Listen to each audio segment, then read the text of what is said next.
Ini fikih doa yang penting dipelajari. Ya Allah, jadi kalau terjemah bebasnya begini. Mereka mengatakan, aku nggak mungkin punya keturunan. Maka aku memohon darimu saja yang tidak punya batas dalam pemberian. Mereka katakan aku nggak mungkin. Aku memohon kepadamu yang tidak punya batas dalam pemberian. Innaka sami'ud du'a, sungguh engkau pasti mendengar doaku. Kalau kepada yang maha mendengar tidak terkabul juga, kepada siapa lagi aku mesti memohon? Dan ini ada fikih doa, bagus sekali. Jadi kalau berdoa, sebut nama Allah sesuai permintaan. Yang kedua, cari bahasa yang menyentuh. Itu semua Nabi begitu. Nabi Isa saat mengonfirmasi umatnya di hadapan Allah, ya Allah, kalau engkau mau hukum, itu hambamu. Tapi kalau engkau mau ampuni, engkau yang paling banyak kasih sayangnya. Anak ibu sudah mencederai nama baik keluarga. Tiba-tiba datang ke rumah untuk minta maaf. Diterima nggak? Kadang cara menerimanya kan belum tentu langsung baik kan? Ngapain ke sini? Ada yang, kamu bukan anak saya lagi. Oh, lantas anak siapa? Tapi dimaafin juga kan? Lalu dia berkata begini, Pak, silahkan. Kalau papa mau marah, mau pukul, silahkan. Tapi saya anak papa. Tapi kalau papa maafkan, memang papa adalah papa yang penyayang, yang selama ini seperti yang aku harapkan. Mukul nggak?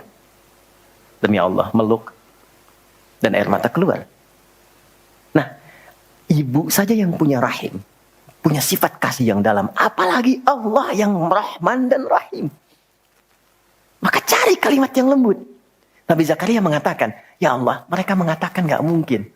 Maka aku memohon kepadamu yang tak punya batas. Dan kalau engkau aku mohonkan kepadamu, tak mengabulkan juga, kepada siapa lagi aku mesti meminta. Dan itu dilakukan dalam sholat. Dan masih berdiri, belum selesai sholatnya. Baru mulai sholat, minta. Apa yang terjadi? Lihat ayat 39-nya. Pakai fa. Fanadathul malaikatu wa huwa qa'imun yusalli fil mihrab. Annallah yubashshiruka bi Yahya. Maka enggak ada jeda. Fa itu harfu 'atfin rabitin baina syai'aini bila hudud. Paham? Tidak. Huruf sambung antara dua peristiwa yang terjadi tanpa jeda. Peristiwa pertama berdoa, peristiwa kedua dikabulkan. Antara berdoa dan dikabulkan tidak ada jeda. Baru selesai minta, seketika turun malaikat menyampaikan doamu terjawab. Tidak menunggu sholatnya selesai. Ternyata kalau sholatnya benar, itu seketika terjawab. Dan beliau meminta dalam keadaan berdiri. Nabi Zakaria seorang nabi, ini saya ingin tunjukkan keutamaan dari barakahnya Nabi Muhammad SAW. Nabi Zakaria seorang nabi, sholat berdiri dikabulkan. Kita umatnya Nabi Muhammad sebelum sholat ditunggu oleh Allah mau minta apa aku kabulkan. Maka turunlah Quran, surah kedua ayat 45. Wasta'inu bis sabri wassalah. Kalau engkau punya persoalan, jangan mengeluh kata Allah. Terima dulu dengan sabar. Karena yang lain pun punya masalah. Perhatikan fikih masalah. Nanti kita belajar fikihnya ya. Kata Allah, aku menitipkan masalah ini bukan ingin membuat kehidupanmu bermasalah. Tapi meningkatkan kualitas hidupmu supaya lebih baik kemudian hari. Karena itulah ketika aku berikan, tak mungkin aku titipkan kalau engkau tak mampu. Maka turun ayat berikutnya. La yukallifullahu nafsan illa. Jadi nggak mungkin diuji itu Anda nggak mampu, nggak mungkin.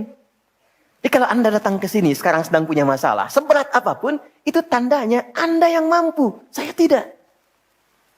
Saya tidak dititipi itu oleh Allah karena saya belum mampu. Anda mampu. Kalau Allah percaya kepada Anda, kenapa Anda pesimis? Lalu katakan, inna ma'al usri yusra. Bahasa kitanya begini, pasti berakhir, pasti selesai. Nggak ada yang nggak ada solusinya. Kalau sedang punya persoalan, tanamkan itu dalam jiwa. Makanya disebut al-insyirah, sesuatu yang lapang. Kalau kita menerima dan mengatakan seberat apapun pasti selesai, nggak mungkin Allah tinggalkan. Tanamkan pada jiwa. Itu minimal lapang hati kita. Ya, dan itu yang punya kita di Quran. Katakan, yang praktekkan Jepang. Betul, di semua kegiatan pakai. Dulu ada yang senapas dengan Songgoku Songgoan tuh ada benteng Takeshi kan ya? Ya kan? Kalau mau naklukkan itu, ayo kamu bisa, kamu bisa, kamu bisa kan? Dibuatkan optimisme dalam dirinya supaya bisa. Nah ini kita ada ayatnya. Katakan pada dirimu, pasti selesai. Gak usah mengeluh. Mengeluh tidak menyelesaikan persoalan. Terima dulu, pasti Allah tingkatkan kualitasnya. Setelah itu apa? Bawa dalam sholat. Jadi konfigurasi sholat itu begini. Kalau pagi punya masalah, kenapa dipanggil zuhur? Supaya diselesaikan dalam zuhur. Zuhur ke asar punya masalah, diselesaikan di asar. Nanti akumulasinya diselesaikan di isya. Kalau belum tuntas, tahajud. Makanya orang yang benar sholatnya, tidurnya tenang. Karena dia sudah curahkan kepada Allah. Ya Allah, engkau yang titipkan, engkau pasti selesaikan. Engkau yang berikan, engkau pakai tuntaskan. Engkau pasti tuntaskan. Lalu istighfar kan? Makanya begitu istighfar, tidurnya tenang. Gak percaya silahkan. Coba dulu evaluasi istighfar, tenangkan. Tidurnya enak. Tapi kalau Anda gak lakukan, dalam tidur pun masih bermasalah. Kamu ini tidur. Gak enak. Itulah sholat. Nah, ayatnya berbunyi. Saya hapus dulu ya. Bismillah. Allahu Akbar. Gak apa-apa. Ya, alhamdulillah. Oh, presiden ngapus, Masya Allah. Ya, musyawarah. Ya. Oh, enggak usah, itu aja. Ya, baik, makasih. Jangan dihapus yang tidak ingin saya hapus ya. Baik, jazakallah khair. Ya. Cukup. Makasih, jazakallah khair. Teknis, hamba, cara. Hikmah. Ya. Oke. Quran surah 2 ayat 45. Perhatikan, ini mahal sekali ilmunya. Dan tidak di satu kitab. Mesti dikumpulkan. Quran surah 2 ayat 45. Wasta'inu bis sabri was salah. Perhatikan ya, fokus baik-baik. Perhatikan cara menerjemahkannya. Dan bila Anda memiliki persoalan dalam hidup, terima dulu dengan sabar. Sabar itu bukan diam ya. Sabar itu menerima ujian yang Allah titipkan, berikhtiar untuk menyelesaikan sesuai dengan apa yang Allah bimbing. Itu sabar namanya. Jelas? Terima dulu dengan sabar, lalu bawa itu dalam sholat. Jelas? Sampaikan, minta solusinya. Wassalah. Kalau belum yakin, imannya dipertanyakan. Kalau belum yakin, imannya dipertanyakan. Makanya nanti di ayat 153, di surah yang sama, Quran, surah 2, ayat 153. Dibuka dengan iman dulu. Ya ayyuhalladzina amanu ista'inu bis sabri wassalah. Kamu kok kayak gak beriman, kata Allah? Bukannya kamu beriman. Pakai imanmu. Bahasa kita begitu. Pakai imanmu. Orang beriman tuh dapat satu yang tidak menyenangkan, bersabar. Dapat hal yang disukai, bersyukur. Terima dulu. Bawa dalam sholat. Teruskan. Perhatikan. Ketika dibawa dalam sholat, masih ingat kisah Nabi Zakaria? Dikabulkan oleh Allah dalam keadaan ruku atau sujud tadi? Berdiri. Belum ruku, belum sujud. Masih berdiri kan? Dan dikabulkan. Kita belum berdiri, sudah dipanggil oleh Allah. Punya masalah apa? Datang. Dan saat mulai berdiri, bertakbir, berdiri, kita mohonlah dalam berdiri kepada Allah. Kalimat yang langsung Allah ajarkan. Perhatikan baik-baik. Allah perintahkan salat, fa'budni, ibadah kepadaku. Maka kita katakan, iyyaka na'budu. Iyyaka na'budu. Perhatikan bahasa kitanya. Perhatikan cara menerjemahkannya. Ya Allah, Engkau perintahkan aku sholat untuk menghamba kepadamu. Sekarang aku hanya menghamba kepadamu saja. Iyyaka na'budu. Wa iyyaka nasta'in. Wasta'inu, bentuk perintah. Kalau kita ingin rubah bentuk perintah ke dalam bentuk permintaan. Kata Allah, minta solusi. Kita ingin rubah, ya Allah, kami minta solusi hanya kepadamu. Kalimatnya berubah dari ista'inu jadi nasta'in. Wa iyyaka nasta'in.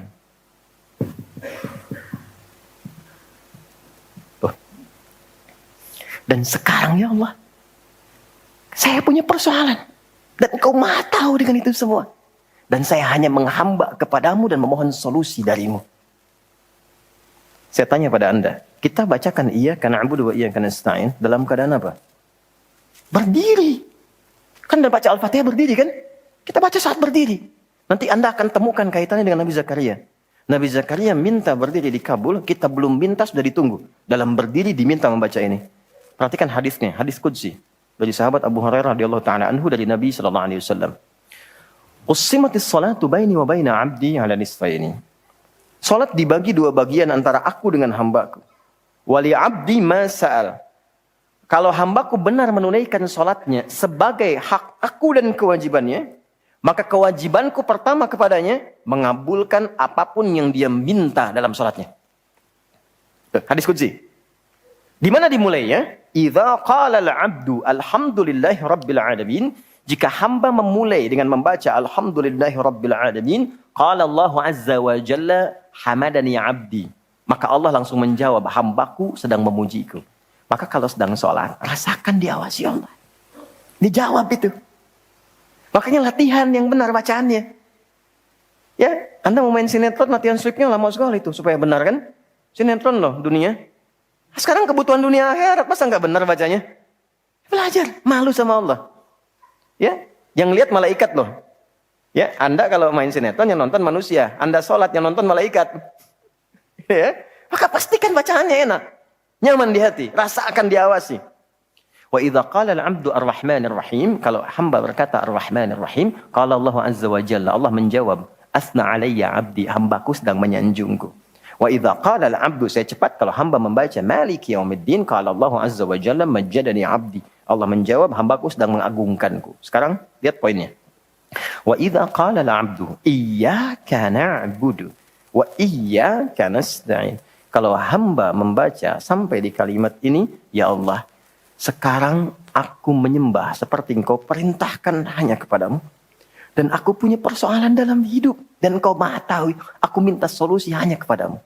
Qala Allah azza wa jalla, Allah jawab, hadza baini wa baina 'abdi. Ini perjanjian aku dengan hambaku. Wali 'abdi, kalau hambaku benar salatnya dari mulai takbir sampai bacaan ini, masalah. Apapun yang dia minta sekarang, aku kabulkan.